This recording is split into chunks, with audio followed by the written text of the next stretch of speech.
So number 1 on the agenda. I will now hand over to the clerk to read out the list of apologies, please. I've received apologies from Councillor Kevin Wilkie, who's on work business, and Councillor Helen Swyers, who's on county council business. Thank you. Can we accept those apologies for the vote, please? Thank you. Number 2, declaration of interest. Council to receive any declarations of interest in accordance with the requirements of the Local Government Act 2011, and to consider any applications for dispensations in relation to disclosable pecuniary interests or personal interests. Are there any declarations of interest relating to this agenda? Anybody? No? Thank you. So number 3, public participation time. Do we have any members of the public that may wish to speak? No? Okay, thank you. So we're moving through this, aren't we? My bad help, last thing. Pass it on to you all. So number 4, report to the council. North Yorkshire Police Report, and we've got the police volunteer. Is it Skills back here? Thank you so much, sir. Would you mind? Yes. Good evening, everyone. Stand up so that everybody can hear you more than anything else. Fair enough. Good evening, everyone. Yes, I'm attached to Filey Police Station as well as Eastfield. I'm also part of the community impact in Scarborough. With regards to the report, I assume everyone's had it. The content of the report, unless anybody has any specifics on it, I don't really need to go through that because it's self-explanatory. A couple of points I did want to touch on was within the actual crime figures. The first one being the +23 on violence. Just to get that into context, had a report today from Sergeant Quigley because I questioned this. There were actually only 3 violent incidents in Filey itself in September. One was a mental health incident which resulted in an assault, but no further action was taken. There was an incident in a licensed premise and an incident of harassment. The figures actually are clouded by holiday camp situations between sort of April and now. So it actually gives a bad picture, does that figure of 23, but it doesn't really relate to Filey. The other one, which is far more important, is the +18 on fraud. I actually did a parish council meeting not 2 weeks ago, and 2 councillors had actually had the HMRC link passed through to them that very week. Anybody that's not aware of it, HMRC allegedly send you a link, whether it be by phone, text or email, asking or telling you that you're entitled to a refund.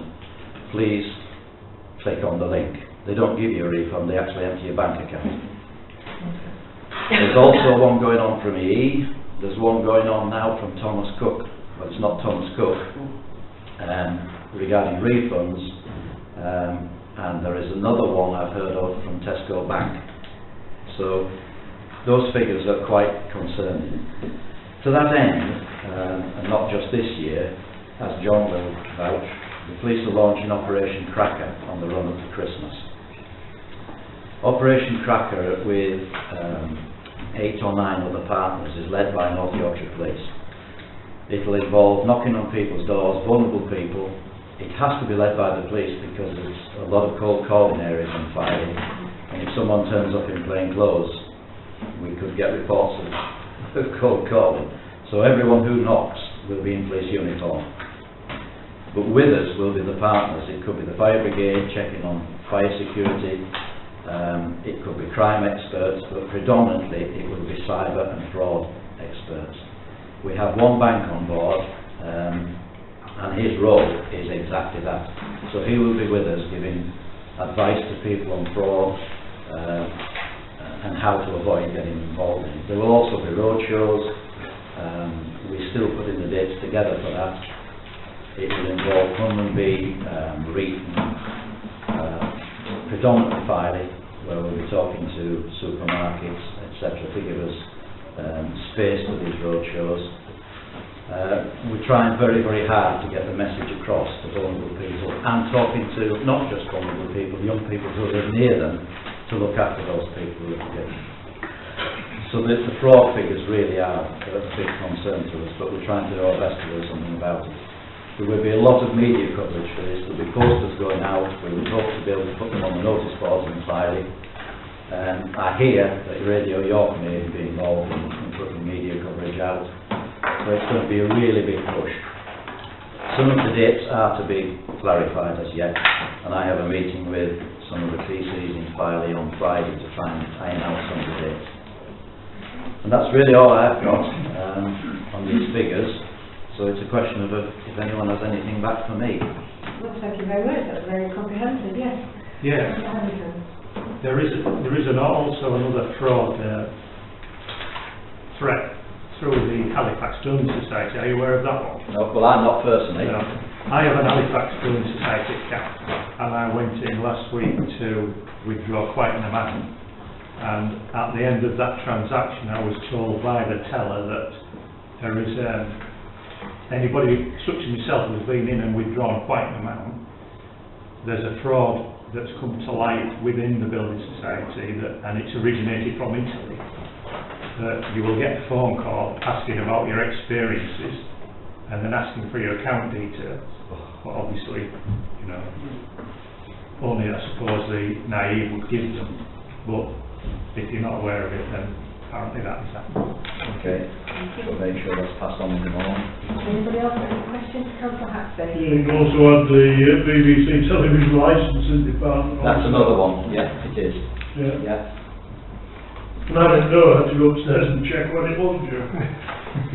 In actual fact, I think the television licence one, where two people, maybe the HMRC, but one of them, two elderly people actually walked into the front desk at Eastfield Police Station and said, "Is this right that we're going to be arrested?"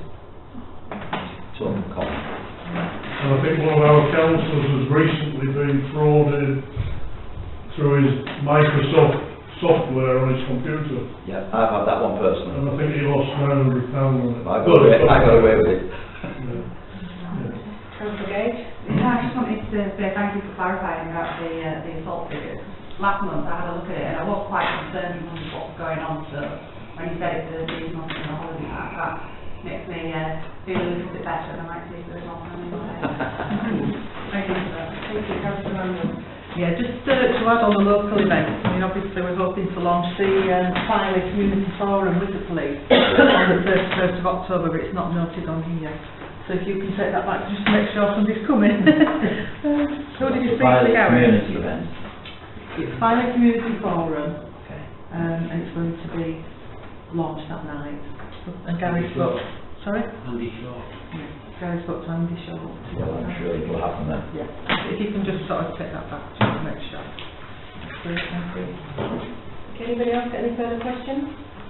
No, it's fine. Thank you very much for attending. Thank you. Such a comprehensive, detailed report. Thank you. Thank you. So, number 5, care for the elderly in Filey. So, North Yorkshire County Council, Mr Michael Wood, has come to the meeting tonight to provide answers to many questions regarding the care of the elderly in Filey. Questions have been forwarded to the officers, and let me start by asking the officer to provide a report answering some of the questions, and I hope that you've got tables to use. Yes, I do. Thank you. Thank you. Okay, well, thank you for the invitation to come speak to you. There are a number of questions and concerns around the scheme, and I'm really keen that we can sort of address those and talk to those. I should say, my name is Mike Rudd. I'm Head of Housing Market Development for North Yorkshire County Council, so I'm responsible for our extra care programme, so that's predominantly support for older people, also supported housing for people with mental health problems, learning disabilities, and I'm also responsible for assistive technology and various other remits within the County Council, predominantly working with older people. I've got the questions that were forwarded, so I'm quite happy to sort of work through those in order if that's the appropriate way. Obviously, if you can chime in. We've all got the questions handed at the table tonight, please. You've seen the questions, we've got more when you came in.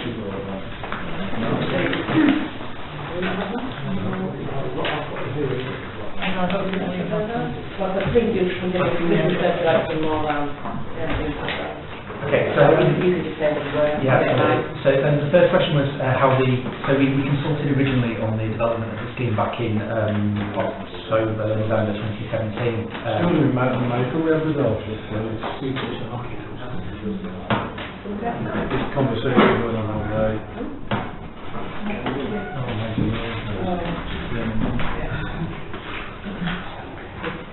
Sorry, did you just continue? Okay, so So we consulted initially on the scheme back in 2017, and the first question really was how those consultation meetings were advertised. All the invitations were sent via email to key stakeholders, so I know they were sent to the clerk of this council, to Scarborough Borough councillors, county councillors, and other key figures in the area. There was also I understand Council2019 who are the provider, who are developing the scheme and will deliver care into the scheme, also did a neighbourhood leaflet drop around Filey to try and raise awareness of that. The take-up wasn't great, I think it's fair to say. The numbers I have, and this is before I came into post, so I'm sort of reading from somebody else's script slightly, is that we had 6 people at the community event and then 3 people at the professionals event. Now, yeah, that doesn't reflect a particular level of interest. Now, this is the approach we take in other places. We're currently developing a scheme in Beedale, and we've had about 70 people at the consultations there. And I think that's probably one extreme, and this maybe was the other, but that was the methodology certainly that was used, so in terms of hitting key people. I got nothing. I heard nothing from anybody. If I'd had anything to post, I would attend. I didn't exactly come to Romsmith at the club. This was last year. Do you mean the council didn't hear anything? No, mostly that 2021 wrote to every. Yeah, what I'm told is they released the drop prior to that. You didn't receive. I never got one. No, I didn't. And you didn't. Okay. Right. Thank you. Okay. So the next question is, and a few of these questions then relate to the current residents of Silver Birches, EPH, which is our only person to county council.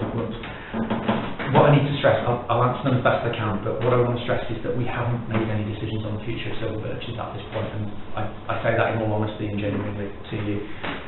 There have been situations where we have developed extra care, such as in Leyburn, where the EPH that is in the same place was closed and replaced with an extra care.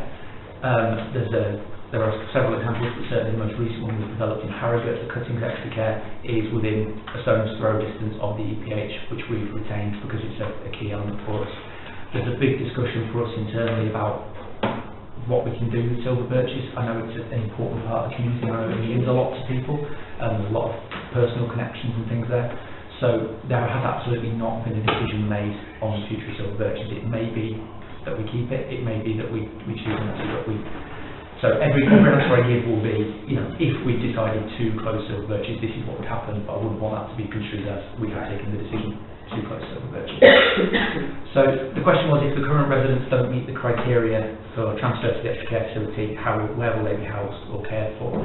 I wouldn't foresee a situation where somebody who was currently in the EPH in Silver Birches would not be eligible for care. That's still at any extra care scheme. We're able to support people from people who just need social support, can live within extra care, who don't need personal care, who don't need sort of traditional social care, all the way through to people with very, very complex needs. We've had a lady move into one of our schemes in Craven who had 98 hours of care per week. She's 2-to-1 pretty much all the time, and we're able to sustain her and support her. Some people may have very complex needs that might need to be supported in nursing care, in which case we would assess them and look at what the best option for them would be. But typically most people would be absolutely in a position to transfer to the new extra care scheme. There's another question relating to that as well.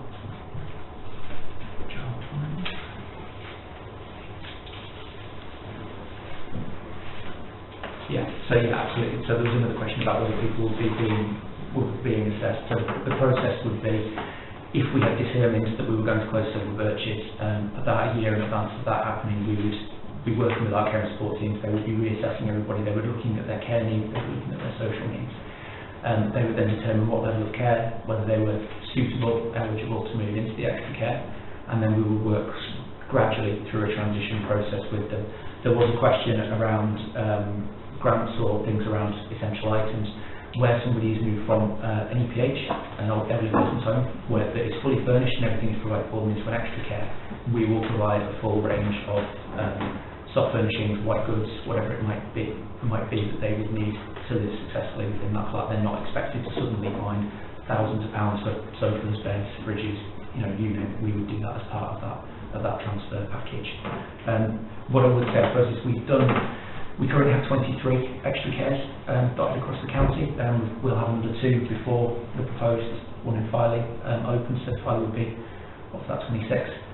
We've got a lot of experience of doing this and doing this well in terms of making sure people stay safe. That's the priority for us, is making sure that people are treated well, are treated with dignity, and are given that opportunity to move over in a safe way.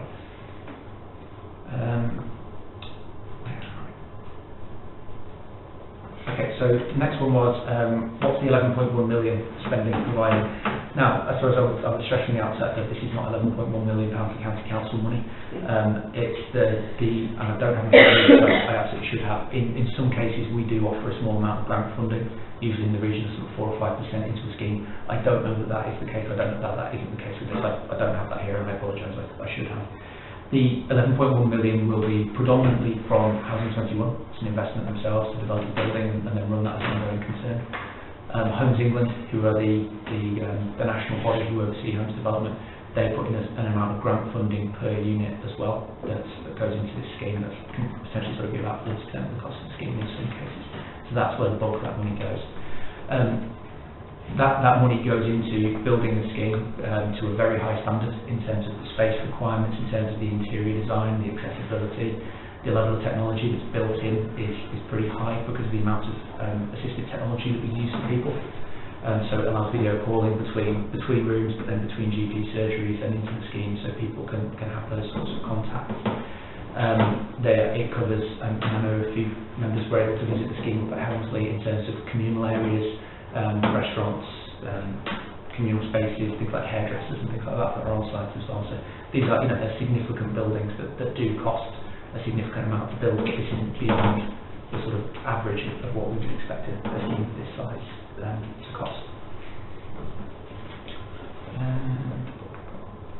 So the question, I think possibly one of the principal concerns was around the location of the site. This is, frankly, it's a discussion we have every single time that we build a scheme. That there's always a challenge around trying to find a piece of land that is in the right place, is of the right size. At the moment, we're trying to develop a scheme in Beedale that is smack bang in the middle of Beedale, but then you come up with all the opposite problems, which are around traffic, around overlooking neighbouring properties. So we pursued a number of sites around town, and as I say, sort of prior to my time, but certainly a site that was sort of got up by McCarthy and Stone, Country Park, a gas showroom in the middle of town, which wasn't large enough. And we did also consider the building, again on the Silver Birches site, which would have created some issues around space, but also would have absolutely said we were getting rid of Silver Birches, and that's not the position we were in. So given the opportunities that we had, it was felt that the Filey Field site that we have is the best option for us. Now, there are some issues, I suppose, around the distance. It's on the edge of town, and I know there's a bus stop directly adjacent and things like that. What we've done in other instances, so there's one we have in Sowerby on the edge of Thirsk Orchid House, which is a very nice scheme, but again was right on the edge of the sort of what was a developed area that the housing sort of enveloped it a little bit since. But working very hard with things around sort of community transport, whether there's local volunteer minibuses, car sharing schemes, trying to develop those sorts of links to try and allow people to travel in and out. What we do know is that what we try to do with extra care is have what we call a mixed community. So we want to have around a third of the residents, so sort of 30 odd people in this instance, will have what we call as low care needs.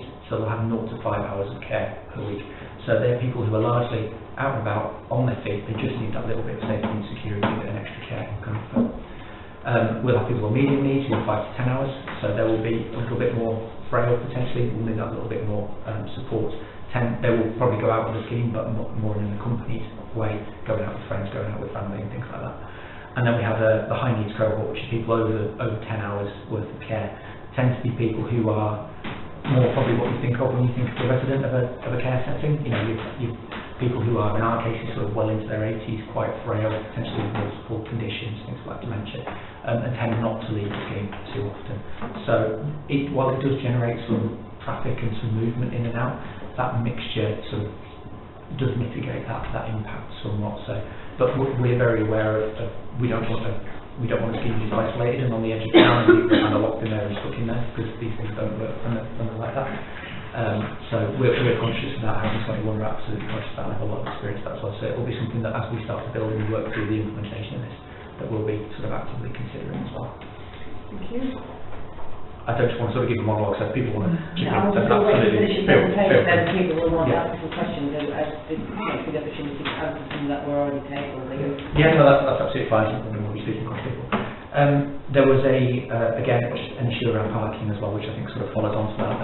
Typically in our experience, the level of, I think we've got 36 car parking spaces for this scheme, which is more than we probably allocate to a similar size scheme in different places. We understand that it's generally sort of the parking spaces is a sort of 1 to 3 ratio with the number of units, so that's a typical model, and that tends to work in most places really. Next one's around demands on health, dental services and other existing care services within the town and within that sort of the wider area, given the sort of the health footprints that we operate on. These schemes are designed for and built for local people. That's what we want to do. From a social care perspective, I don't want to particularly build schemes that encourage vast numbers of people to move into North Yorkshire, because they then become our responsibility. So there are requirements around the build, requirements around the ability to be placed in the scheme that require that local connection. So that should, it does mitigate some of the impacts on local services. So we're not talking about 70, 80, 90 new older people who require large amounts of complex care, lots of GP time. It is people who are already here, potentially, accessing services in a different way, and potentially also in a much more concentrated area. So it does allow GPs to make a visit to the scheme and see potentially half a dozen people at once, rather than sort of dotting around to different places. So in other places, that works very well. So will any risk for transition be able to manage well? Absolutely. Like I say, we've done this a number of times now, and we're pretty good at it. I think we do a good job. At the moment, there's a project steering group which includes ourselves, Council21, my team from a housing perspective, and our care and support teams, which is the social workers and assessment workers who are delivering the care and know these individuals very, very well. A part of that. We've got district council and also the health partners, the CCG and Legal Trust involved in that. If the decision was taken to close Silver Birches, and we were talking about a transfer of people, we'd move into what we call a TransOps group, which is a transitional operations group, which is a much wider group of individuals, the named social workers for all those people, working with their families, and making sure that there was a personalised transition plan for each of those individuals that took into case their needs, their requirements, where you've got things like dementia, obviously, there's another layer of sensitivity that you need around that as well. So that process will absolutely be managed through very effectively. I'm confident in that. There's a question around respite provision, how this can be managed in apartment living. At the moment, obviously, Silver Birches offers an array of different offers. It's not just a long-term residential home, and that is absolutely part of the consideration about the long-term future of Silver Birches.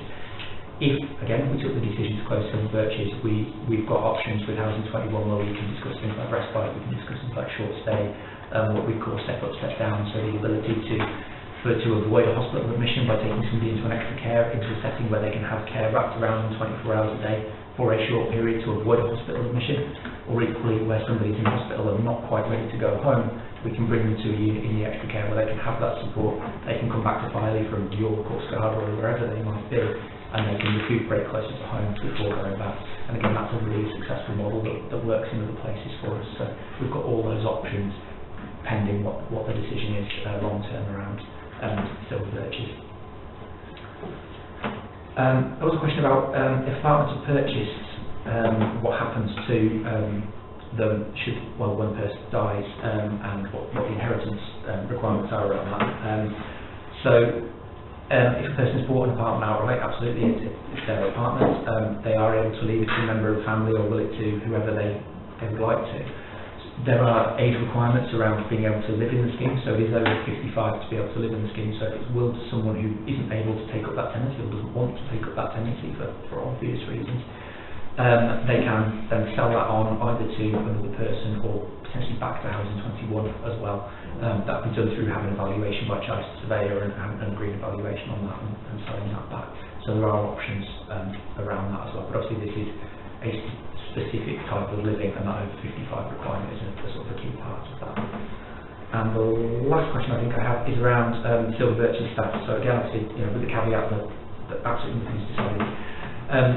So if we took the decision to close Silver Birch's, we would go into a consultation period with that staff, which would involve unions, would involve our HR element.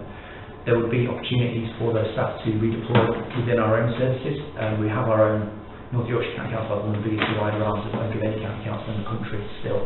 So there are plenty of opportunities within the county council in terms of caregiving roles. There'd also be the opportunity to apply for roles with Council2019 within the extra care scheme. So we work really closely. We've got a really good cohort of staff, and we know that, and we don't want to lose them. We're not just going to sort of send them a letter saying, thanks but no thanks really. So there will be absolutely good work done with that staff to support them and make sure we can keep them hopefully in the council, certainly within the sector. So whistle through that. I hope I wasn't talking too fast, which is what I have a tendency to do. So, no, it was very comprehensive and detailed answers to the questions that have been asked. Thank you. Are you okay if we get the floor? Yeah, I'm absolutely happy to answer any questions. Yeah, I think the concern is, for some of the residents that have been at Silver Birches for quite a long time, they're more likely to have become more institutionalised. And getting your head around the model of like living in your own apartment in this Care21 sort of facility, it's quite difficult to understand how would they transfer from sort of living in a residential environment where all their care needs have been sort of met in more of a communal area, apart from when they go to bed, into actually then transferring into an individual unit. And even though they've got the assistive technology within that facility, it's, they're going to be left quite a lot of the time, aren't they, having to sort of make their own way and settle into that environment, because it's going to be completely different. And given the fact that a lot of the residents ended up in residential care because they couldn't cope living in their own environment, it's a bit of a concern, isn't it? It's that transition and that worry about how will it work. So there'll be that assessment process where we'll absolutely know that person. What I would say is we've got plenty of examples from other places where we've had people, as you've described, who've been very institutionalised. They're basically sit in their room and like that. You move them into the extra care, it's a very different context. It's a very social model living, but the staff are there to encourage that socialisation. The one in Thirsk is fantastic. The community library is co-located there, and the toddler group goes in 2 or 3 days a week, and just that level of interaction actually brings a lot of people back out of themselves. They sort of realise, because residential, it's a reason we, in a way, we've moved away from residential care, that it is very institutionalising. It is, you are looked after, you are taken care of, and to an extent you're de-skilled because everybody does everything for you. Whereas extra care is that supporting to do things and bring things through. That re-enablement. Yeah, absolutely. Just trying to say, what can you, not forcing, not saying if you can't, you're on your own, but just saying, well, did you used to enjoy cooking? Well, let's spend a bit of time. What can you do? How can we do this? So, when we went to visit the councillors that went to Helmsley, we were assured that the residents that are eligible to move to this new facility, they won't be financially disadvantaged. So is that a guarantee? That is one of my answers, yes, that's absolutely the case. Thank you, Councillor Buzzenwood. Right, we'll go back to this, if Silver Birches closes. Silver Birches offer another range of services like a chiropodist, hearing clinics, things like that. Would they where would they end up? We could certainly deliver those within. There'll be I don't have the plans in my brain, but there'll certainly be communal areas, treatment rooms, clinic rooms, things like that. We absolutely do. We do drop in with chiropody, all manner of dementia nurses, diabetes nurses, things like that. We see extra care. I think if you get the old traditional model of a care home, it is a block of rooms with some people in it, and the doors are shut and nobody goes in and nobody goes out. Extra care is absolutely the opposite. We want people flowing in that. The restaurant is open and available to people to go in. There's communal spaces where you can go in and have meetings and see people and things like that. So absolutely having those communities, and if you can get the community nurse in there, then you can get other people coming in and out as well and trying to get that sort of community going. Yeah. Thank you. Yeah, one comment and then a question. Although the final decision hasn't been taken about what may happen about Silver Birches, for at least 8 years the county have considered that it would be sold off for residential. And that's clearly evidenced by the local plan which was adopted in 2017, which clearly shows that the site allocated for residential development, and it can only be included in that plan if the county council has requested it. Yeah, I think we're in it's an interesting time at the moment. The care market, generally, I've got a sort of wider responsibility around the care market across the county, and it's a really difficult time. It's difficult to staff any facility at the moment. It's difficult to recruit care staff, and we've got that's meant our market has reduced, the costs have increased, just sort of by natural nature.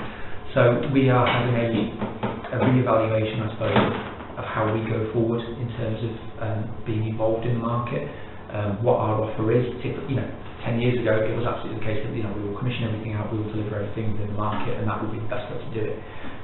We've got areas of acute market failure in different areas of the county. Friday would probably fall broadly into that bracket. So we are having to reappraise what our investment, what our involvement is, and is actually closing a 40-bed-ish unit the right thing to do. That's sort of what the debate is at the moment. So I take your point that is absolutely the case, but that's the argument we are. Thank you for that. The question is about local connection. Yeah. What is the criteria? Because maybe not from county, but we've heard all this before about lettings of affordable housing, and you're 6 months living in Filey and you're a local. What's the county's? I don't have the exact words in front of me, but I can select it. Certainly, so the one that people visited in Helmsley, it's something like 5 years within a certain postcode, or certainly family members within having if you had a family living here and an old person could move back to live with family, but no, certainly not. You can't rent a house for 3 months and then get into the extra care. That's with it being one building and this sort of living, we're able to be much more sort of prescriptive around that. Thank you. Councillor Gage and Councillor Haxley. Just to hark back to the first thing that was mentioned, the consultation. And you said so yourself, there were 6 people attending the consultation from Filey and then 3 professionals, whereas in another place it was 70. In, what was that, Leyburn? In Speedale. So given that it was such a low footfall and a low uptake from people, why wasn't that repeated? That was before I was in post, so I don't know. I think we go through a process of running consultation events, and if there's different levels of interest in different places, and with all due respect, I mean, no, I take the point that's being raised completely. Yeah, and I will. Janine lives local to that area, as do I, and I didn't receive any correspondence about it either. And I think something so emotive as the potential closure of Silver Birches, and that wouldn't have been new at the time, it was just a new care home facility. I think if only 6 people have turned up, I think it speaks volumes, and they haven't been advertised very well. And I think it's something that should maybe be looked at again, so if people are interested. Could I answer? You want to answer Councillor Gage's? I'm wondering if anybody in this room got any notification. No. I didn't receive a letter, but I did receive an email as a borough councillor. Yeah. You have the same question, Councillor.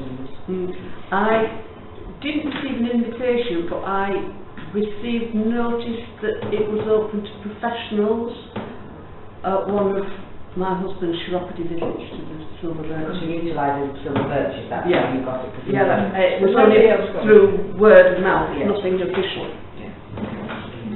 Councillor Gage, have you finished with your question? Anything else? Well, it'd just be nice if consultation could maybe be revisited, although now planning permission has been granted, it couldn't be nullified. I would just say, with regards to consultation on Silver Birches, on any progress regarding that, it really needs to be, I think maybe everybody in town should receive a letter saying this is what the proposal is, because I think there's been a very strong feeling one way or the other about it, so that's something to take back to consider, please.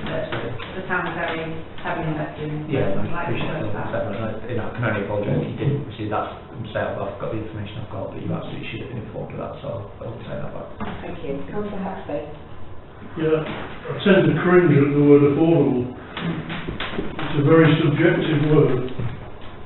Yes. And people in Filey do not get paid what they do get paid elsewhere.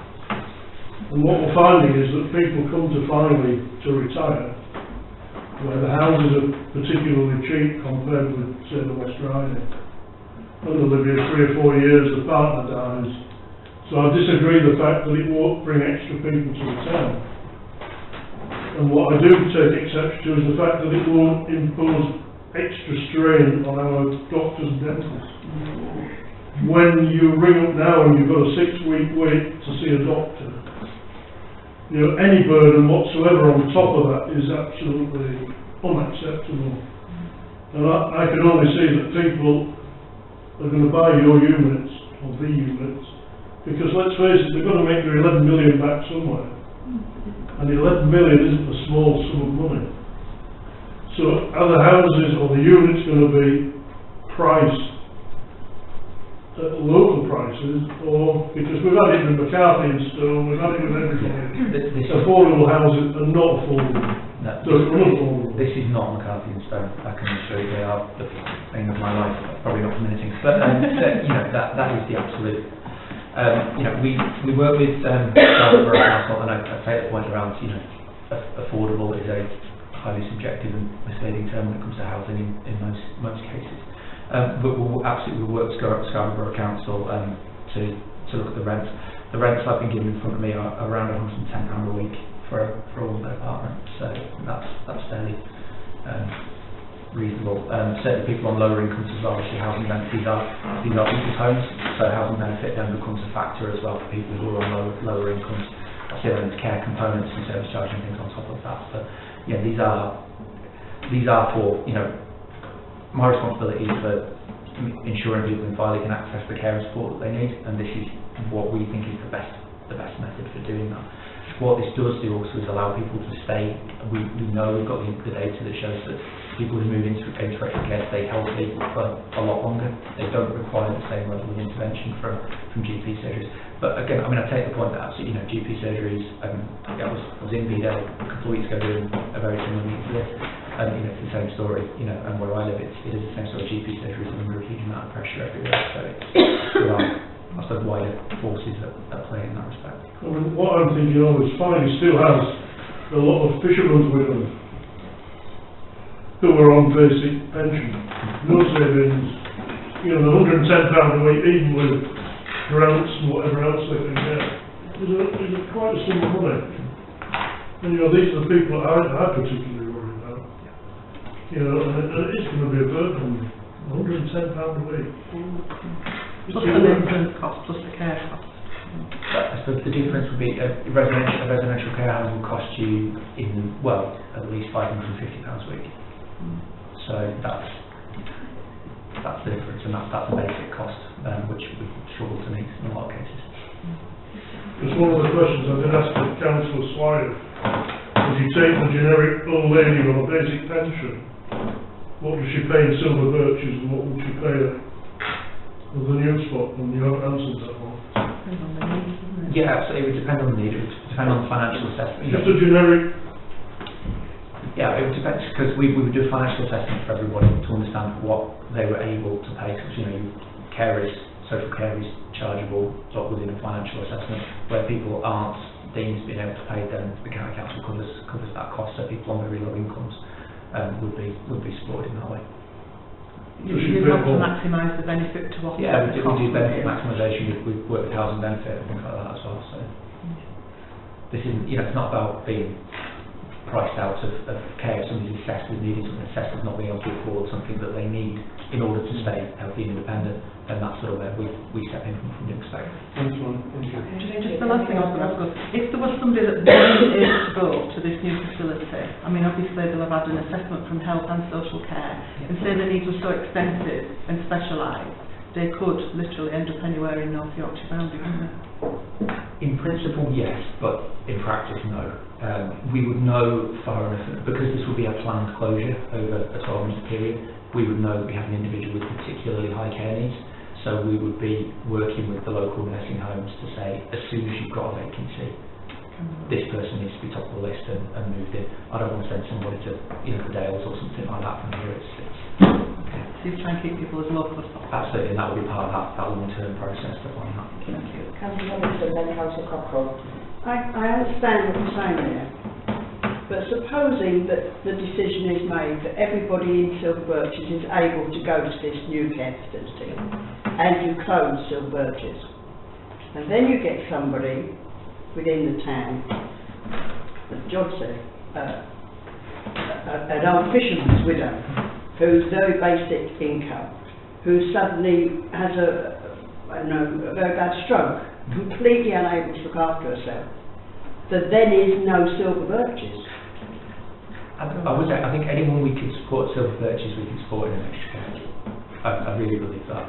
If somebody needed very, very complex nursing care, then silver birches is not a nursing home. It cannot provide nursing care in its current form. So in that respect, we're not losing nursing provision. What we're gaining is additional capacity on the residential side. But if somebody was able to be cared for in silver birches, we can support them for extra care. Right. Thank you. Councillor Cochrane. Yeah. On timescale, what's the timescale for the extra? Spring 2021. Finished. Open. Yeah. And what's the timescale for a decision on silver? There'll be a decision sort of early in the new year, I would have thought. Thank you.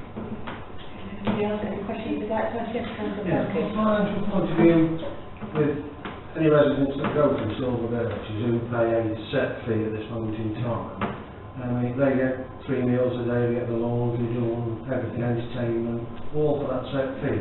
Would it be a mirror image regular care scheme? No, because they're individual flats, then people in terms of food and things like that, you know, if people can cook for themselves, they will do. If not, there's a restaurant on site. There'll be, I think it depends on the scheme. I think some of them have a sort of a certain number of meals included within that as well. So would that, but in terms of when they go out that certain number of meals, would they have to pay then? Well, in terms of the group of people who would potentially transfer from silver birches, we'd make sure they weren't financially disadvantaged, so we'd look at all of those They components. still get the meals done, the laundry done, everything as it per Yes, new residents wouldn't they? potentially not. We'd need to look at different. So we can have to keep compliant at all then, wouldn't you? Like making sure that the people who are in silver birches on their current financial piece, they understand what the costs are now, and our decisions don't directly impact that. New residents moving in would move in knowing what the financial implication would be. Next week you should silver birches, and an old farm resident who wouldn't go into silver birches, then goes up there, and he's financially disadvantaged, don't they? Well, not necessarily, because they'd be paying more in silver birches than they would for the extra care, for their basic rent. Because they'll be maximising the benefits that they'll be eligible to claim, what they're not claiming now. Councillor It's just a different way of getting the money in to offset the cost, isn't it? No, I just wanted to rewind a moment. I think Mike had asked a question, he said a decision would be made on silver birches by January, by the new year. Some early in the year, I would have thought it was a hard time scale. Have I missed something? Has there actually been a public consultation on the state of silver birches? How about September 2020? What was September 2020? Silver birches. Well, no, I think we'd be in a position to sort of start having that discussion around what we do in silver birches. Yeah, no, I'm sorry, I'm thinking in terms of piece of work I've got to do, which is where the silver birches fit within our plans at that point. So I haven't missed a public consultation. No, you absolutely not. I've just spoken shortly. I apologize. So this would then, will we be informed of another consultation regarding silver birches once decisions have been made further in the new year? Yeah, absolutely. We will. We can bring that back. Please take that back. So that Yes, we of course. thank you very much. Councillor Hackstead. Just on that past conversation, I find it very difficult to understand how you can project an £11 million scheme without making a decision on silver birches. Because it's not our money. And then a decision on silver birches is being made before that scheme is complete.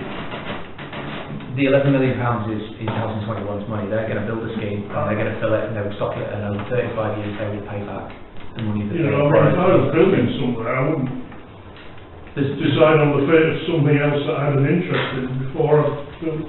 You know, it just seems... Yeah. Well, there's more than enough demand in the town to be able to run both services, and they would cater to different elements. So silver birches would retain potentially some long-term residential care, but we'd be looking at sort of respite to put down that short stay model, using it more for the clinics and things like So what that. you're saying is there's more than enough demand, and you shut silver birches, there'll be excess people to look after somewhere. Well, that's the analysis that I've got to do in terms of understanding, You know, is it one, is it the other, or is it both? I find it very difficult that this should have all been done prior to deciding what to do up there. You know, it seems doing things back to front. Well, no, I think we made the decision that extra care is our preferred model going forward. You know, they're fundamentally they're better buildings, they're better places to deliver care, they're better places to receive care. You know, we really believe that. But partly, then, you know, if we want to have extra care, then we've got another asset in the town, and it's a case of, does that asset add value? And if that's the case, then we keep it. If it's something that actually we think we can deliver everything that's at Silver Birches, add extra care, do it better, do it more cost effectively, then that's the determination we're making. That's the piece I'm going to be doing over the next 2-3 months to get to that point when we know where we're going. Thank you. Does anybody else got any further questions to ask? That we feel that Mr. Wood's been very fair with his time and given as much answers as we can have. We can always ask further questions by email. I appreciate it because it's a big moment, yeah. And I get that, so I'm quite happy to, you know, answer questions by email or whatever Yeah, that if might be. anybody has any further considerations for ours on this evening, because we've been on this now for 40 minutes, and I just feel that the question that was taken, the gentleman's answered, I know it's a difficult conversation to have, but as long as you can take back our huge concerns to your area, please, and definitely about further consultation regarding Silver Birches going forward, that we would like to have some information regarding that. And thank you so very much for your time. No problem, thanks for having me. Sorry, no, just one more second. I need to do standing orders because one of the members of the public would like to ask you a question. That's all right. Are you aware that there's a programme out for Silver Birches, and in the next year, or before the next year, it could be providing more than 100 facilities? You can have to say that again, sorry, I didn't follow the question. Well, in other words, it could take more than 100 people. Yeah, potentially. That given the capacity of it. Silver Birches itself. And are you going to close it down then, or change it to flats? No. Well, I think what we're saying is at the moment we're deciding what we're going to do, and that's what I'll come back and talk about sort of early next year. It's a big difference, and it doesn't need 10 million. After all, the Prime Minister, I believe, is opening 400 hospitals, building 400 hospitals. Aren't they going to take some care? Well, it's a very different group of people who have been hospitals. What's the point in you building, spending 2 million in the next 2 years, and by that time, from what I've heard tonight, you won't be able to cater for the population of Friday. Right. Well, thank you very much for your input there, and I'm sure that Mr. Wood will take on board what's been said, and with that I'm going to have to now adjourn, and any members of the council may speak, so thank you so much. Please feel free to leave if you like to, and we'll continue the meeting. You don't got to drive to get back to. You want to say, won't you? Okay, so number 6, the Private Flood Alleviation Scheme. Chris Bourne, Project Manager with Scarborough Council, is not coming to the meeting tonight, as the property negotiations are not yet finalised, and a report from him was tabled prior to the meeting, which has been all had the opportunity to have a look at. Thank you. Anybody got anything regarding his report? And then he's not here to answer, but we can always table questions to him. Yes, certainly. It's got to be finalised by March the 21st. Sorry, Mr. Council. It's got to be finalised by March the 21st. I believe it's a bit final, but you get it all done and dusted. Absolutely. It needs to be moved on pretty quick, really. Absolutely. We'll have to contact him. Thank you. Thank you. You've got the contract in place, haven't you? Would you like us as a council to write to them to ask? Well, something needs to be said, doesn't it? It's not 18 months of that. Yeah. Well, you know they were supposed to be here, but as it's just stated, that the property negotiations are not yet finalised, so that's pretty open-ended, so Yeah. I'm not quite sure, but we can definitely contact them and ask them when they are going to be finalised. Well, I was told you about that. Yes, sorry, Councillor Cockle. Yeah. So have you finished Councillor Parkin there? Yes, Sorry, sir. maybe pardon. Yeah, Councillor Cockle. Yeah, it's very frustrating. We've been hearing for months and months, you know, legal agreements not being finalised. Having said that, I keep getting assured they're near, but that deadline keeps moving on. But if the agreements were finalised this year, there will be no problem with the project being completed next year. The length of the programme allows that. I know we want something positive, but you know, that's a bit of a... Councillor Gage. Through the chair, can I Yes, ask a couple of questions? Has the hold-up throughout been an issue with getting the land from the landowner? That seems to be the hold-up from June to now. It's been the hold-up of recent years. For the last 3 years, certainly. I can't seem to comprehend what the issues are. I mean, is it like a compulsory purchase? No. No? No. So they're agreeing to sell it on Yeah. their terms? And through you, Madam Mayor, all the landowners agreed verbally, then they employed land agents, and that was a difficult process, getting all that agreed. And they all actually signed what we call heads of terms, which is, let's call it a preliminary legal agreement. And originally, the contract was going to be placed after the heads of terms were signed, but then that changed. I don't have any detail because I'm not getting told anything. So I think the best thing we can do is to actually email Chris Bourne from Private Town Council asking the questions and concerns that's being questioned here tonight, and just push it a little bit further yet again. Councillor Cockle. I think the thing to do is to email Mike Green. Mike Green. Yeah, the CEO, with a copy to Lisa Dixon, who she's the relevant director, because they've got the power to tell Chris Bourne to answer some questions. I'm sure we can manage to do that, Clark. Well, sorry. Okay, is you all right with that, everybody? Thank you. Yeah. Okay. So I'm sorry there's nothing better than a flood alleviation, but we are pushing forward the best we can. Number 7, Borough and County Council's report. Councillor Casey was tabled this evening, and I'm sure you'll have the opportunity to have a look and read of it. Has anybody got any questions for Councillor Casey? Councillor Harrison. Thank you, Madam Mayor. Yes, before the election I was dealing with an item, it is to do with the public toilets. Last year, the toilets at bottom of Cargate Hill were closed, yet the traders kept operating. The toilets at Crescent Hill, bottom of Crescent Hill, Martin's Ravine, they were kept open, but no traders were operating. Also, the toilets at bottom of Cobb Landing kept open, and there was traders operating. Now, the gentleman who has the cafe and gift shop at the bottom of Cargate Hill, during the winter was being asked, where are the public toilets? So he was having to tell them where to go. Now, if they chose to go to Cobb Landing, they would then buy their coffee, bacon, sandwiches, etc. on Cobb Landing. Yeah. So that trader was losing out by directing people to public toilets away from his business. Now he has to rent his business, his property, from Scarborough Borough Council, who is landlords.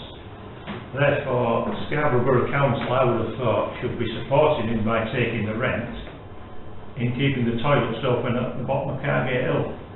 If there's no traders open at Royal Parade, then surely those toilets should be closed.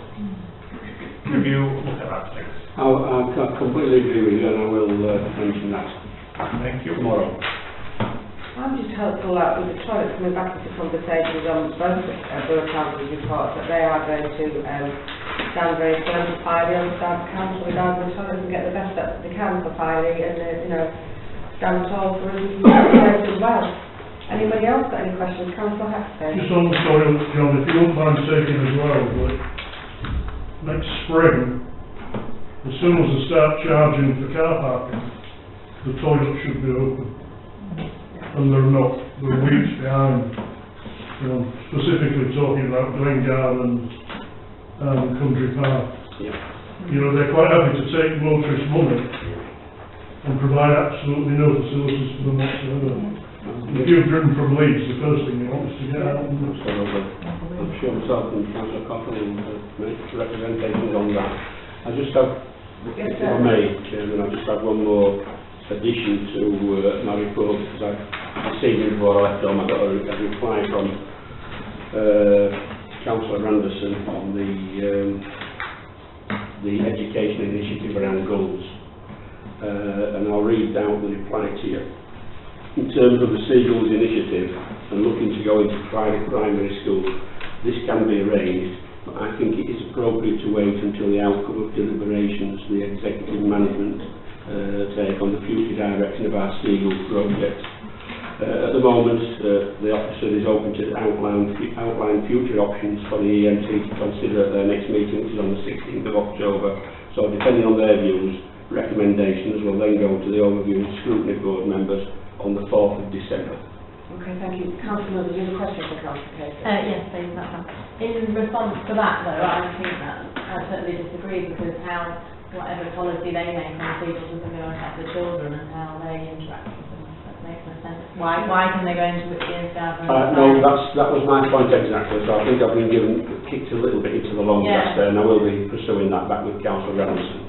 There's no reason why they can't come to private schools now and deliver the same training that they've given to Whitby and Scarborough. And that was my point in the chamber, wasn't it, Councillor? Because there is a lot of, they need that education around. Absolutely. Yeah, thank you for that, Councillor. We do feel strongly on our representation on the part of the Scarborough Council. I know you all do your best, but you can just keep pushing forward as hard as you can, because we do sometimes feel overlooked. And Councillor Gage, would you like to speak to Councillor Casey, again, it was their procedures. I don't know specifically what you're referring to there. Is it a cult or something? How we're dealing with the seagulls? I don't. Well, they've got a Seagulls project team, if you like. Right. We're looking at ways forward to deal with the seagull nuisance. I nearly said menace then.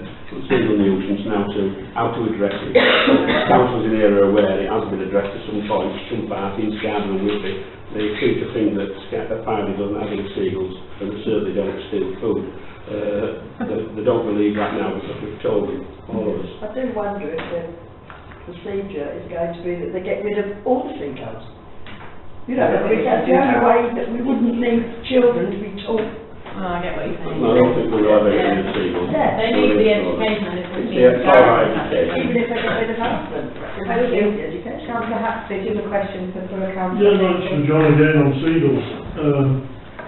If you point out that in the 60s, there were at least 3 local teams used to climb the cliffs, and we used to remove at least a dozen eggs, the 144 eggs every climb, every night, each team, for a fortnight or 3 weeks.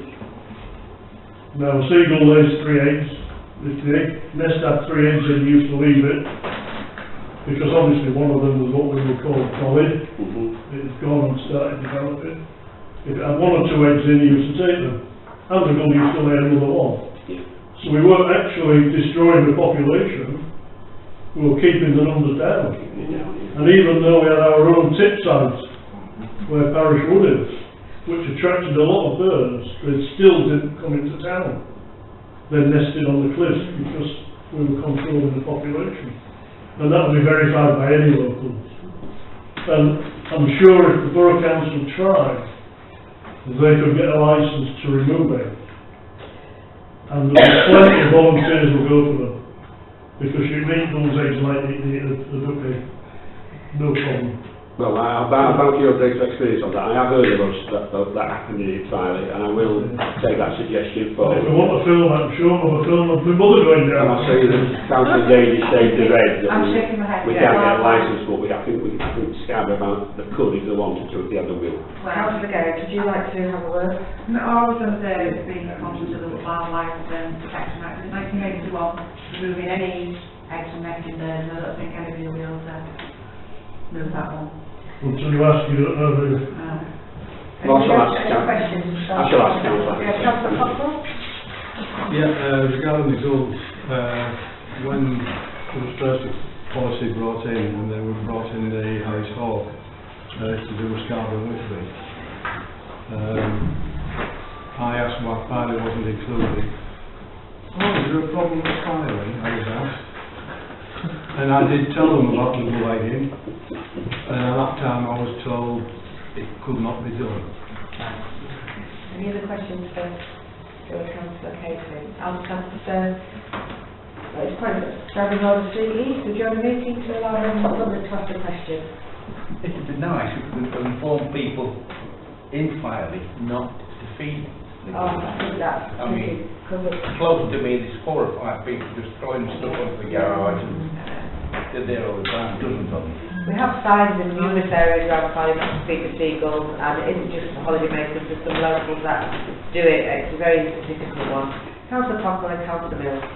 Yesterday, actually, when I was talking to the leader, Councillor Sidgwick, about gutters, he said he was keen on having an experiment, a trial, with a compactor, where, you know, the fish and chip boxes, instead of being piled up with all fresh herrings, they can be put in these compactors to make them, and he was looking at doing a trial somewhere.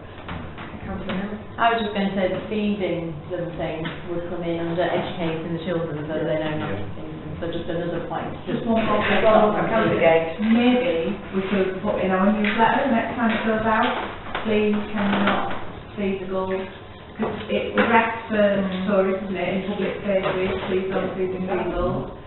You know, politely, just they're a nuisance, and I mean my own children were attacked by a seagull in their pushchair. So yeah, just make everyone aware. I've got everyone aware. Right, would you like to respond back, Councillor Casey? No, that's specific point. You know the two do not feed the seagull signs in Crescent Gardens, which were turned around facing away from the benches. I'm assured by the officer that they're going to be made unturnaroundable and vandal-proof, but we won't hold our breath on that. Okay, thank you. Thank you very much. We will take on board about the newsletter going forward for that. And sorry, Chairman, I'd just like to, it's in my report, but I would just like to say publicly on record, thank you to the Council and to you in particular, Councillor Holdenbank, for the kind invitation to the civic service. And I reiterate what you said at the beginning of the meeting, what a fantastic and well-attended event it was. Thank you very and what much. a grateful face, and you do a fantastic job as Mayor. Well, thank you very much indeed. Much appreciated. Right, we'll go on to Councillor Cockle's report, which is all read. But I have some additions. Oh, yes. Regarding the public toilets, since I wrote the report, things have changed again. The latest version of the forward plan that only came out on Monday shows the toilet report going to the Cabinet in November and full council in January. So going back to our resolution earlier this year, it will be possible for us to discuss the outcome of the Cabinet at our November meeting. In fact, just past door round, there's 2 properties by the side, Bellevue Crescent. I have a plan of the options being considered by the council for the extended island at the eastern exit from Bellevue Crescent. The only matter to be finalised is in regard to the orientation of the tactile paving, and I'm informed that it might be possible to have the work completed by the end of this year.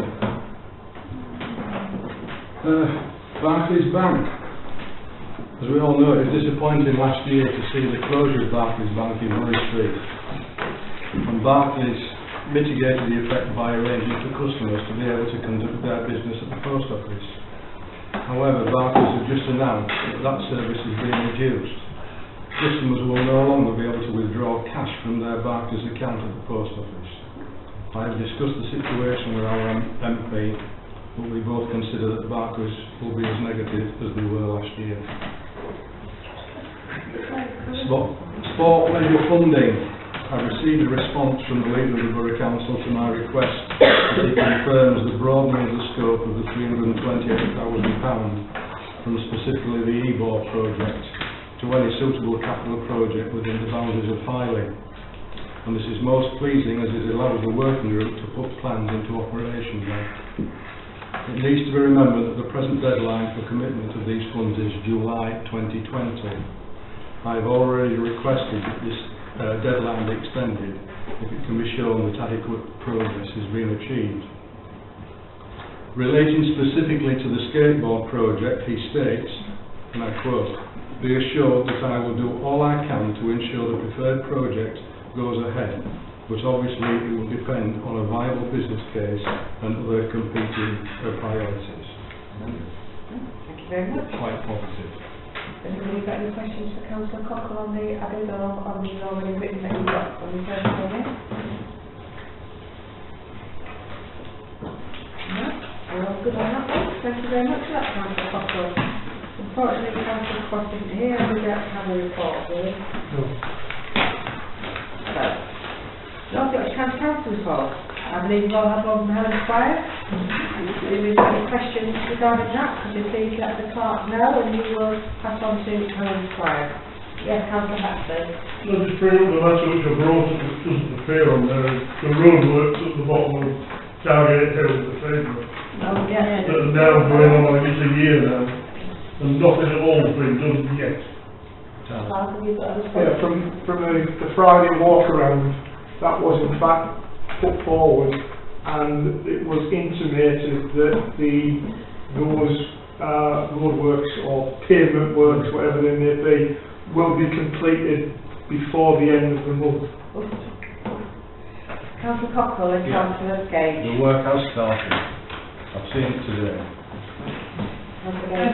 Yeah, just some feedback from the members of the public that reported an issue on Claremont Avenue. It's been, somebody's been out and they get sprayed the potholes in the road and showed me photos of it this morning. She's very excited, so you can pass those comments on. Yeah, wonderful. Well done, about Positive thing. Well, thank you for that, Councillor Gage. Okay, shall we move on if maybe else has got anything on, we might like to email her to get answers from the report, after we can answer on her behalf.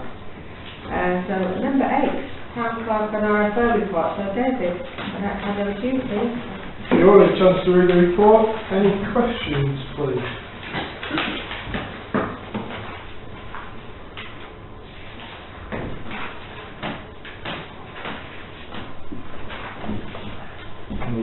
Yeah, no, it's a good report there. No questions to get. Number 9, minutes of the ordinary council meeting, Wednesday, 11th of September. You've all read these, so if you're comfortable, number 9, minutes of the ordinary council meeting. Very back to 7 on that. Oh, did they? Slightly changed. There's mine changed there. Yours have changed, Oh, yeah. yeah. Move them. Can I ask a question? Yes, please do, Councillor. The sports funding working party group, is there any chance we could change it to 6 o'clock instead of 5 o'clock, otherwise I can never attend because I'm at work till at least 5:30. So what time would you like it moving to? 6 o'clock. I think I'd have to go to the people that are on that committee and how they feel that they could possibly work. No problem. There's already there is a meeting on subsequent to that, starting at 6:30. Going to be another night then? Short meeting. The finance committee meeting. Can we make it another night? Can they read the sports be another night then? I can do Monday. We'll have a discussion. We'll have a discussion and we'll work something out. Yeah, it's important that all the councillors can attend, Yeah. especially ones that would like to. Yeah. So, I'm not here. Yeah, that's right. Probably that's right. Yeah. Minutes of the ordinary council meeting, Wednesday, 11th of September. Now, propose, you're going? Pardon? Move them. Oh, move it. I thought you said no. I have a good list, Carl. Right, lovely, thank you. Do we have a vote on that one? Thank you very much. Number 10. Minutes and report from local organisation meetings. The chair of any of these committees wish to comment on anything before we go through them? We've got finance and general, town map and guide, property and sports funding working party. Councillor Gage. Just the property committee, I think we've added further to the bids, haven't we, for the railings.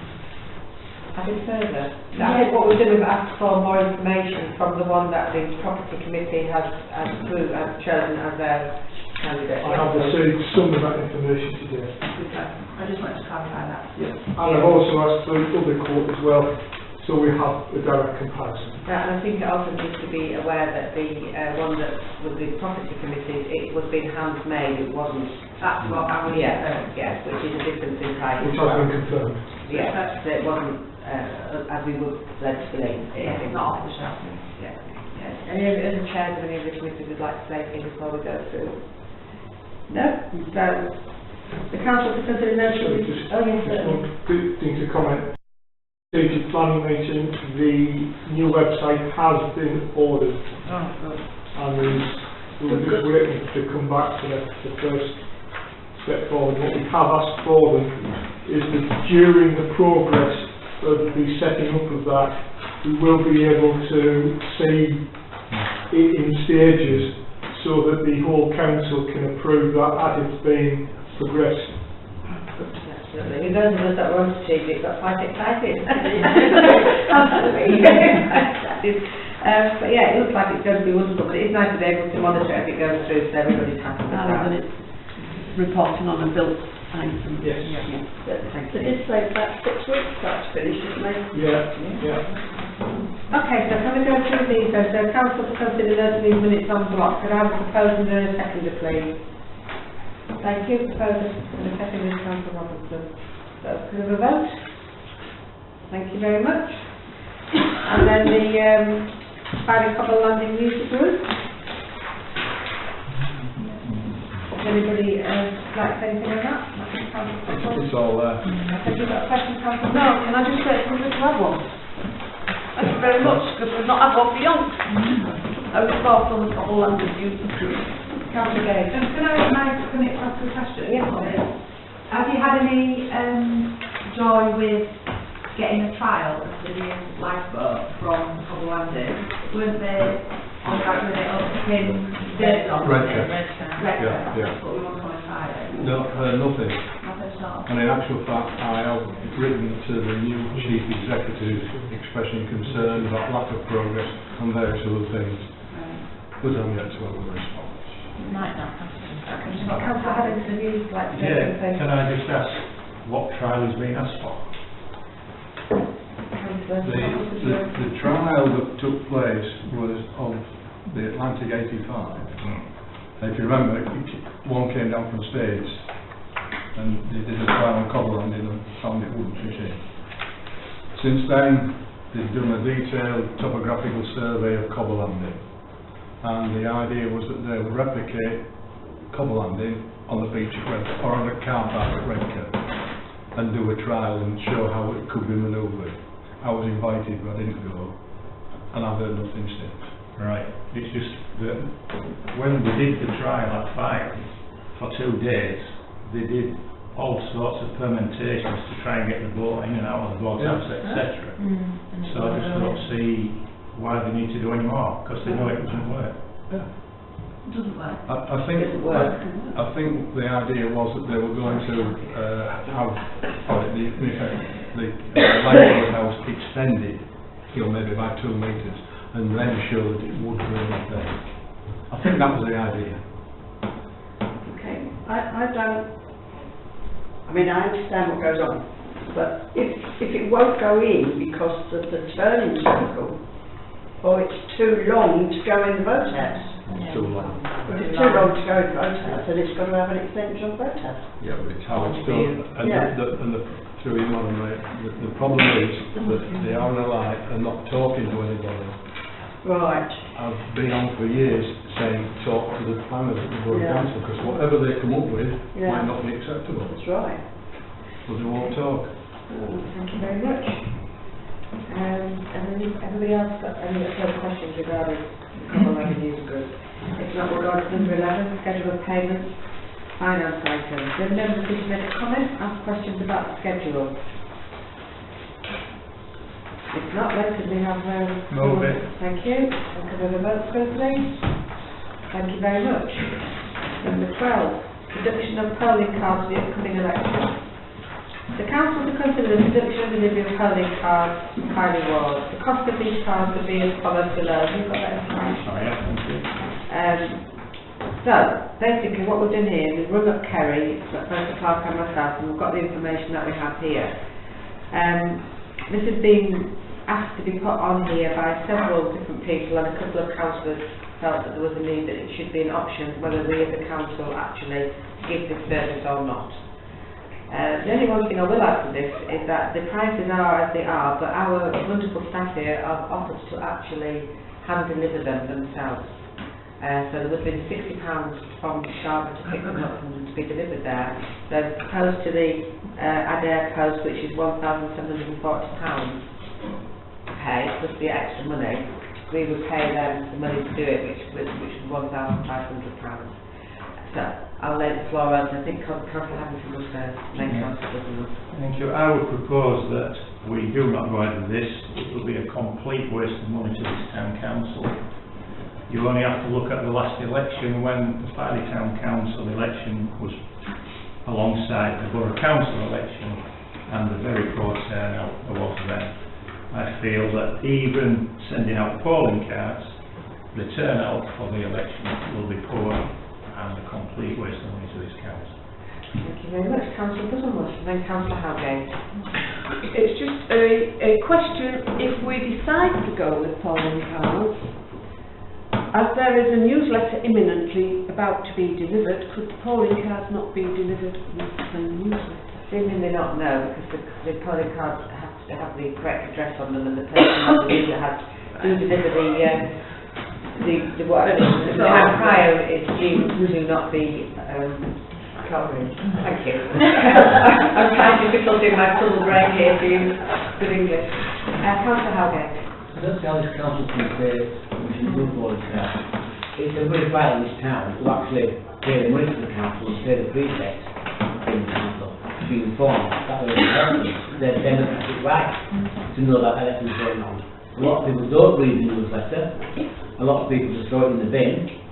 And for us to say to the locals of Fire who are feeding me and said they would buy a polling card, that we're not going to do it and take a waste of money, I think that's disgrace. Yes. Because it's their money that we're spending, it's not our money, it's their money, it's the locals' money. Which is a waste of their money because they don't want it. But they want it, and I think at the end of the day, if we cannot spend money on the locals who are actually paying all this, then it's disgrace. So you're looking at 100% turnout, Councillor?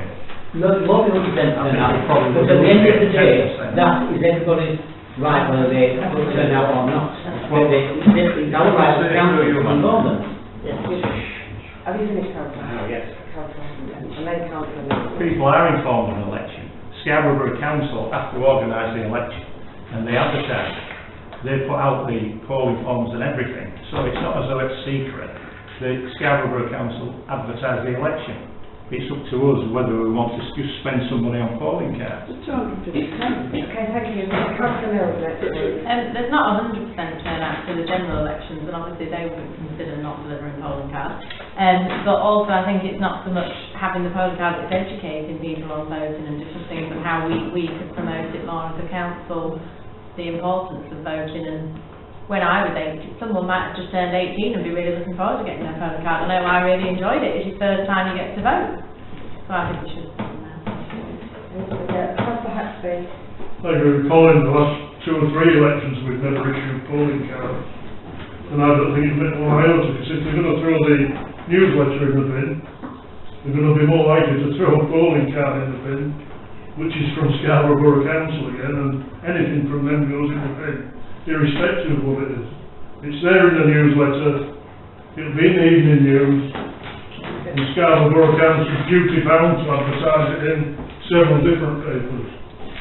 So people have got a chance to find out where it is and what it is. And it's just, as I say, on top of what is potentially another £5 to have the election, it's just a waste of money. I take Gary's point that, yeah, but it's our money as well. I'm a member of the public as much as anybody else. And I just hate wasting money like that. Councillor Gage. Yeah, all I would say, I just think as a council, and a lot of us being new members, and I feel that there's maybe a renewed interest in local government matters. And I, for one, criticise anybody for having like a consultation. I know an election isn't a consultation, but you know, we say people don't communicate very well. So I would be in favour actually of sending out polling cards just on that basis, that we're actually making everybody aware of what's going on. I appreciate the newsletter, I appreciate it being on the radio or whatever, but I think through everything's door and nobody can say they didn't get any notification of it. They've been informed. Councillor Douglas, then Councillor Robinson. Right. For the last few elections of Farnley Town Council, we have not sent out polling cards. And the turnout has been dire. I just would like to sort of like hark back to the days when polling cards were issued. Was the turnout any greater? We could get those figures, I'm pretty sure. Because I think... All right, can I just stand up and recount this? The reason I stood for Farnley Town Council at the time this year was because the faith in Farnley Town Council from the public of Farnley was virtually nil. That's why I stood, because I was asked to stand because a lot of people said they just didn't believe in it anymore. And I tried to convince them that Farnley Town Council did a good job for whatever reasons, everything they do. There is no faith in this council, I'm afraid. And whether you send out polling cards or not, it's going to make no difference. So I don't see why we should spend this money for a negative impact, because no matter if we send them out or not, the turnout's going to be the same, it's going to be poor. Okay, Councillor Robinson, would you like to respond? I'm reading this, it says the cost of printing will be £250. Postage would be a lot.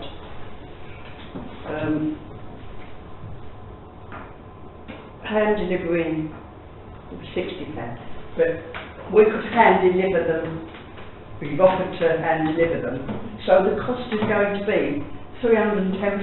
No. No. What's the cost? The cost is going to be is the printing of £250, and then we'd have to pay Scarborough Council £60 to get delivered to Scarborough so we can pick them up. Yes. And then opposed to paying Adair Post or Royal Mail, we would pay our three workers here £1,500 to deliver them, so it would still be cheaper than using that, because you have to do the names for the post to go to store. Exactly what we're talking about. Yeah. I believe that people don't vote because they forget. I personally don't buy a newspaper. I don't listen very often to Yorkshire Coast Radio, only if I'm in the car. I don't get to know these things. And if I know because I'm a councillor, but if I weren't a councillor, I wouldn't know there was an election. And I believe that because we've got so many new councillors, the town is far more interested. I agree. And we've got 5 people standing, and I think those 5 people have a right to the biggest turnout that we can possibly manage. And I believe that to be with polling cards. Thank you. Councillor Cockrell. Thank you, Madam Mayor. Going back, to the best of my knowledge, since November 1983, this town council has never paid to have polling cards sent out. When you look at the elections, on the normal 4 yearly ones, the turnout is somewhere circa 32, 33%. At by-elections, you're lucky if you get 10%. I hear what everybody says, but I don't feel I remain to be convinced of the good use of money. And the final thing I would say is, we don't need to send out polling cards to inform people. The candidates are sending the leaflets out. I've had checks already. Yeah, I have. Why do you have anybody else's? But it doesn't matter, you've got one, that tells you when the election is. It's the same as a polling card. I got it today, and it was a piece of paper that was so screwed up in my letterbox that I struggled to get it out, and ordinarily I might have looked at it and thought, well, that can't be interesting, throw it in the bin. But you read It it. was really screwed up. Yeah, but you read it and you know when the election is. I'm just going to sort of make comment that I think this council is changing, and I think people are actually looking to us to make a positive change. Yes. So yeah, the feelings might have been like that before, Colin, But I think things are moving on. People are seeing that we're being more progressive, and I think we're actually influencing a more positive council. And I think that, you know, if we're not sending out polling cards, we should do our utmost to actually advertise this forthcoming election in every way possible we can. I'll agree with that about advertising, yeah. I do not believe that a majority of our population will agree to spending an extra £2,000 to send a polling card. Yeah, well, I'd be quite happy for £100 for a big half-page spread in the Scarborough Review. Yeah. Well, I'm just saying we're not saying not everybody gets the Scarborough Review, so it's a mute argument. And even if everybody voted that got it as they do in the general election, you go from maybe 10-15% up to a maximum of 30. Well, 30% are not interested in by-elections. Even if you got 20% sending polling cards out, I'd be surprised. And I think if you went out there now and polled most of the people in Firing and said, we're going to spend £2,000 just to tell you there's an election, they'd say you're off your rocker. I would say we weren't sending polling cards. I think we should do our best to just advertise it in the best way we can. So whether that's sort of big posters or whatever, we need to. No, but I'm just saying if we're not actually doing. Well, we haven't voted whether we are or not yet, and that's what we have to make clear. So, Councillor Allen, I know to suspend standing orders to let a member of the public speak. I know for a fact that there's two people standing in the by-election that have never stood to Five Town Council before. Again, more interest from people in the town. At least two, could be three. I don't know, a couple of stood before, but you know, it's enough proof that the town are saying they can see a change in the council. Yeah, why don't I go on this time? Thank you. By the same token, 2 of those 5 have attended council meetings. Yeah. 3 have never been in this chamber, as far as I'm aware. I've never been in this chamber. So, you know, I mean, they can't be that interested in the past. But I've never been in this Right, chamber. can I just get back to we've got a member of the public that have actually suspended standing orders to speak. So would you like to say your name and speak, thank you kindly? Yeah, Jeff Meek, Farley resident. I have just put my papers in to stand at the next by-election. I have also had flyers printed, and the person I've hired to put the flyers out to every household in Filey. So that means every household in Filey will know about the by-election. I'll finish that subject there. Secondly, I've been able to say about vote cards. How many people in Filey receive postal votes? So if you go along the lines of having the cards printed, how many do you need printed? Because Scarborough Council will notify, what's it, 20-30% of people will vote by postal votes.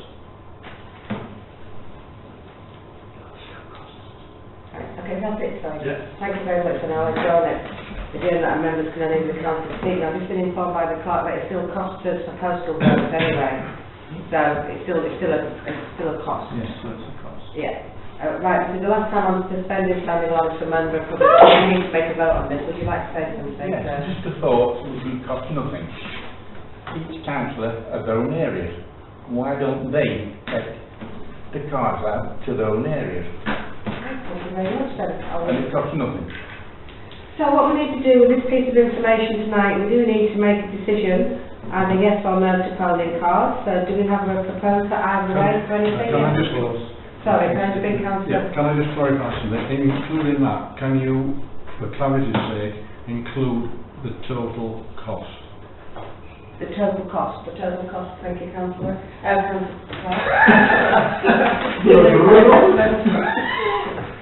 It would be 250 for printing, £1,810 is a minimum cost. including No, I want the VAT. maximum. Pardon? I want the maximum cost. It's Royal Mail. A Royal Mail cost would be 2,332. 2,740. Yes, 250. Well, working it out. Madam Chair, can I just clarify? I thought a polling card was an official document and had to be delivered by a reputable company.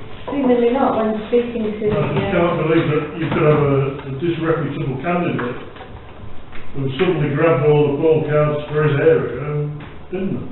I'm not too sure you could do that. I think being that these are employed by the body of the council, it's deemed that they are responsible enough level if they wish to be able to do that. But I could definitely ask. I'm not quite sure. I think the members of the public meant that we would deliver them as councillors, not candidates. No. There's three ideas here. There's these prices here, or as I say, that the clerk and the deputy clerk? Assistant clerks have offers to them for 1,500. Yeah. I'm sorry, but on my experience at alright, similar delivering leaflets, that's going to take so long. I think that will be to the detriment of the workings of the town council. Right. Well, I did propose, Madam Chair, at the beginning that I oppose this, and my proposal is that we don't back it. I'll second that. Right. So we vote on that first, is there a second proposal comes in? You can have a second proposal that you vote on that proposal, whether that becomes a substantive motion or not. I propose that the building, podcast. That's not an amendment. No, we have to vote on this one first and then we can amend, So we've got a proposal by Councillor Haddington and seconded by Councillor Cockle not to go ahead with the polling card. So can we have a vote in that favour if people are agreeable or not, please? 3. Which is Councillor Haddington, Councillor Cockrell and Councillor Haxley. So would you like to amend that? Sorry, Madam Mayor, you've got to take the negative vote. The negative vote? You want against? Right. For those against, what? I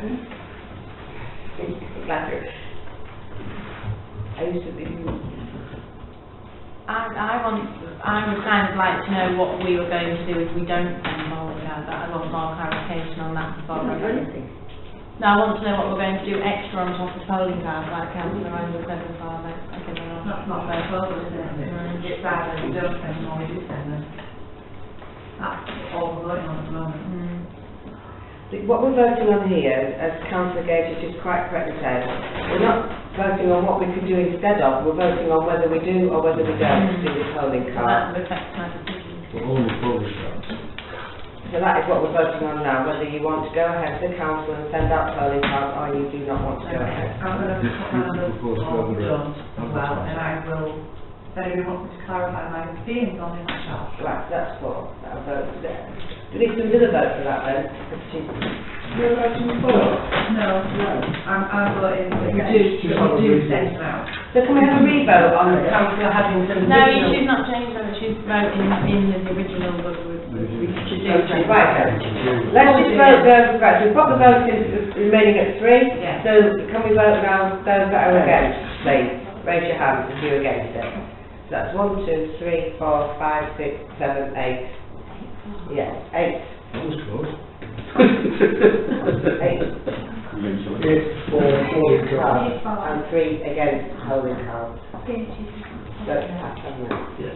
So that's So we don't have to propose it if we don't. No. No, because it didn't go through, so it will be polling cards. Now the decision is what polling card level that you would all like to do with regard to funding. Well, Councillor myself, Martin. I'll have to set some polling cards out if somebody else will spare the time. How Say many polling cards? 5,200. 5,303 actually. Can I just start? Councillor Cockle seemed to think that it would adversely affect town council business. Would you do this in your own time? Yes. Yes. So Yeah, you're not to work. it would be outside normal hours. And how long do you think this would take? 3 or how many of you to do it? It'll take probably 3 or 4 or 5 evenings. I think you're grossly underestimating that. From my experience doing leaflets, grossly underestimated. And these are just... And we don't want to be tired when we return to work. So is that an option everybody wants to look at or not, or do you want to go down But Adair Post, whoever Yeah, they it's are, something that. will do the same, For will do it, £1,740. which is what? They're 1,500. Oh, well, we might as well just do that, then. Yeah, I think. Yeah, because then they're not going to. Do you want to propose that? I would like to propose that we have the cost of printing at 250, the home delivery bulk thing at 60, and then the cheaper option of postage with Adair Post. I second that. Can we have a vote on that, please, if anybody's happy to go ahead with that? So that's 1, 2, 3, 4, 5, 6. And those against, please? 1, 2, 3. So that's that gone through then. Thank you very much for that. Oh, beg your pardon. Councillor wants to say, I didn't see. I didn't have it. Right, number 13, Valley Community Sports Fund. The council will keep it here this evening. Good evening, yes. Just that we've had the meeting today with the contract is in the final, laws have been agreed with. Sounds like sort of alleviation. There has been some issues. What are they, is it just wording on the... It's specific wording and the phrases just to make sure that it's the right thing to file. Right, so it's us that are kind of holding back on it a little bit, right? Okay. Anybody else? And that's not going to do with that, Kevin's not here, but I'm sure if there's anything else you wish to ask, you can email him. 14, changes to the flower bed, this is for information only. I'm sure you've read that, the flower beds are changing. Anybody got any comments? Councillor Randall and Councillor Haxley.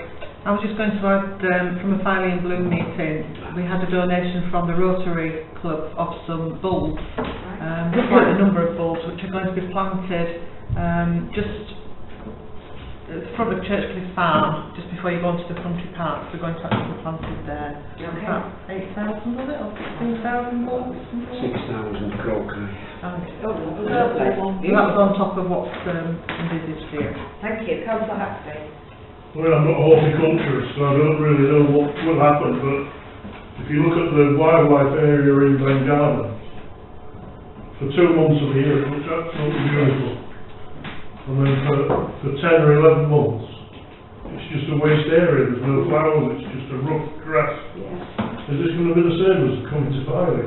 You know, once the wildflowers have done what they do in the summer period, what happens all through the winter? I think what we'll have to do is, as it says here, request Scarborough Council Gardening Department, and we can pass those on in the monthly meeting and table that question, please. Yeah, I have been informed that the intention is that these will be something will be flowering from February through the end of August is what is envisaged.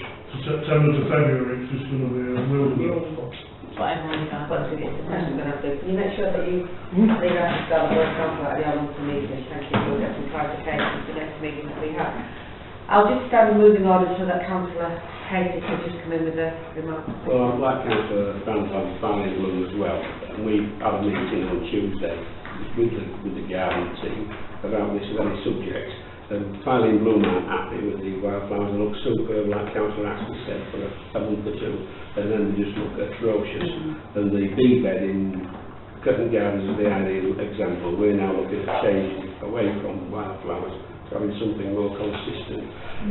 Scarborough Council Gardening Team have been told that they must do these beds on Scarborough Road, and then eventually the flowers, all the beds will be joined together, so there'll be a continuous stream all the way up Scarborough Road of these wildflowers. So it'll make it completely, unbelievably bad and an eyesore out of summer, out of flowering season.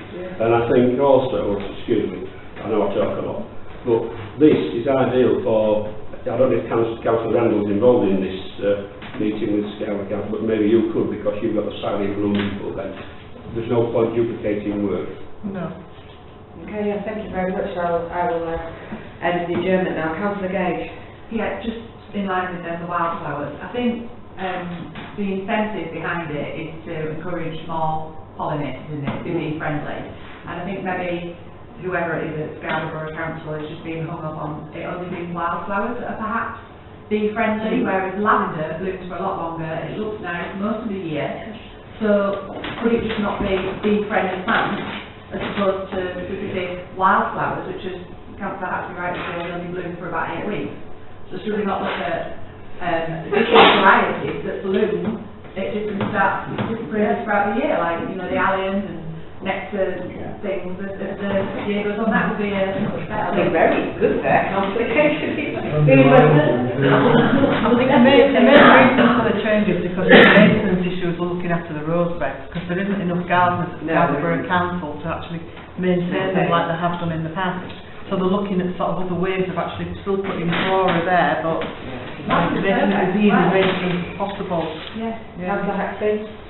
Yeah, I think it's just a cost-saving exercise, and it's particularly sad because there are some of us here that will remember when the school kids every year used to go and plant the beds, and in each bed was the name of the school kids that did it. I don't know where the plaques Still were, there, the plaque.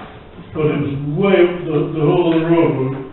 Every bed had a plaque planted by X, Y and Z from Party Junior School.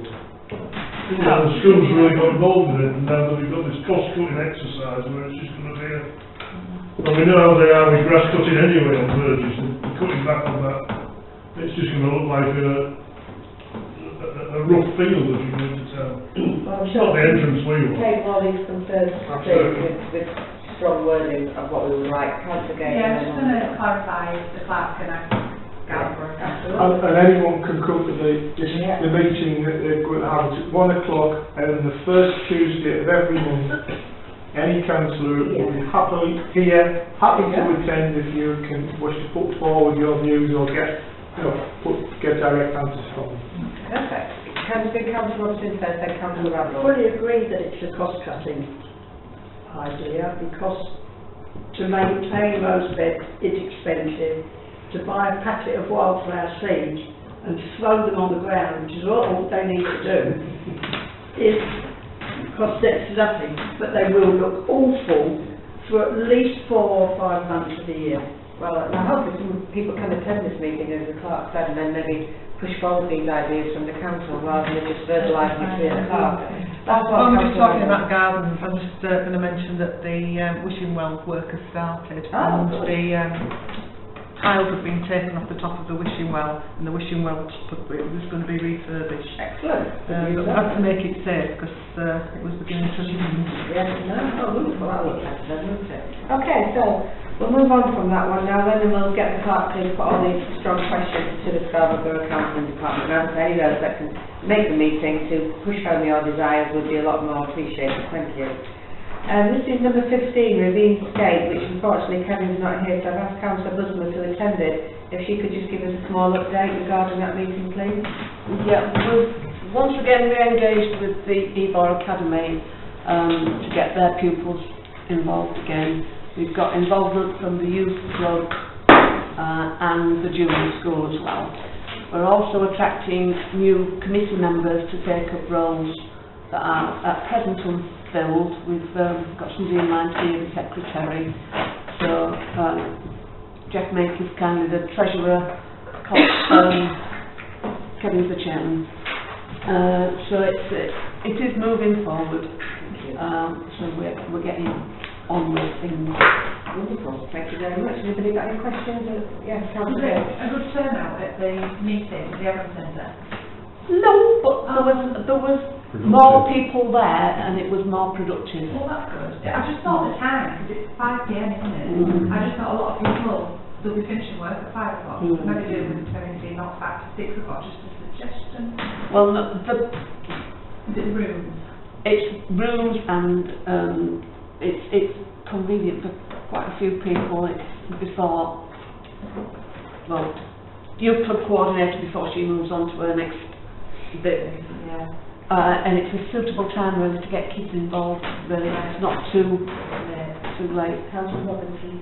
I noticed there's quite a big input on Facebook. Directly from the meeting. Yeah, it's we've been in touch with some more providers unfortunately one company that we were in contact with previously does no longer come up north. If you like to put it like that. But yes, on the Facebook page that Bride and Simpson kindly set up, there are some prospective designs that we're looking for feedback on, and there are a lot of people who have knowledge showing interest, who maybe can't get to the meetings but are putting plenty of ideas forward and contacts forward that we can work with. Thank you. Councillor Cockrell? Yeah, I think it's true to say that there's been a lot of talking and planning of what could happen, but we've been waiting for this positive response from the borough leader, and to me now we've got that.